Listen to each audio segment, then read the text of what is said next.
The history of R2P demonstrates the limits of moral advocacy. What R2P is really is a means by which NGOs and think tanks and academics and good people essentially can discuss human rights violations or mass atrocities and try to put a moral pressure, apply a moral lever against states to get them to do the right thing, to use their terms. And what I think the last 10 years demonstrates is that just doesn't work. That states have a very narrow understanding of their national interests and have certain key strategic interests and priorities that they're willing to pursue regardless of the humanitarian costs. And that goes for states that actively engage in mass atrocity crimes, but also with respects to, particularly the Security Council. Their understanding of what it is that they should do in the world has very little scope for human rights enforcement, and you can see that played out, I think, throughout the Arab Spring, certainly. And there's a massive contrast between what states say and what they actually do.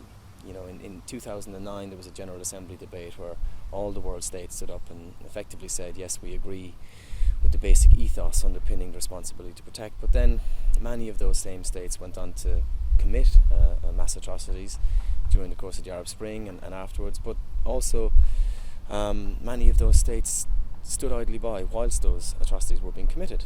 And that stems from the fact that the responsibility to protect is not a legal, has no legal basis really, and certainly doesn't have any censure, let's say, for either committing mass atrocities or standing by while states commit them. For example, the Security Council is charged with authorising interventions, but there's no punishment if they don't. There's no obligation, there's no duty. The Security Council merely has a discretionary entitlement to act, and it acts as it has always done long before the responsibility to protect, on the basis of very parochial national interest. And you see that, I think, with respects to Russia and China's perspective on Syria, but also with respects to the United States on Israel, the United States' position on Bahrain, and unfortunately, so long as the responsibility to protect remains a nebulous moral norm of sorts, it's not really going to have the influence and the impact that supporters would like.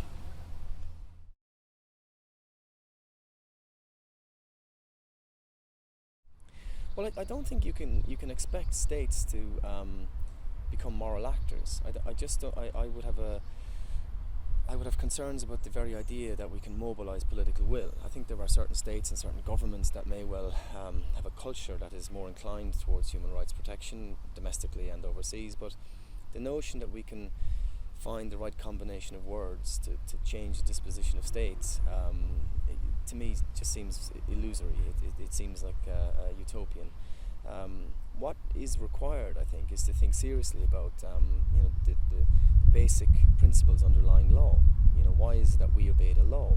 What is it about the normative domestic state that enables us to walk around without fear of being attacked, or if we are attacked, somebody will come to our aid? And one of the basic principles underpinning that is the notion of a police force, of the separation between the judiciary and the executive. And these basic principles of domestic law need to be considered when thinking seriously about human rights violations. Because so long as we live in a world of states where international law is designed by states and enforced by states, and particularly the P5, I don't think we can expect anything other than the type of results we get. So all the think tanks and NGOs and academics and former politicians that bestride the globe saying nice things and getting grants and funding to put pressure on states and all these kinds of things, I think that is really doomed to fail, really. I just don't see that there is any evidence to back up that you can change the disposition of states. We need to think about moving towards a more a world order based on an independent international legal system, essentially. And I think that there is some evidence to suggest that many states would favour that, and many states in the developing world have discussed the idea of giving more powers to an independent international body, let's say a judicial body or a political body, be it the UN Secretariat or some form of international judicial body. And they're the types of things that I think people concerned about humanitarian intervention and protecting human rights should be looking into, rather than crafting new ways to come up with moral arguments in favour of intervention.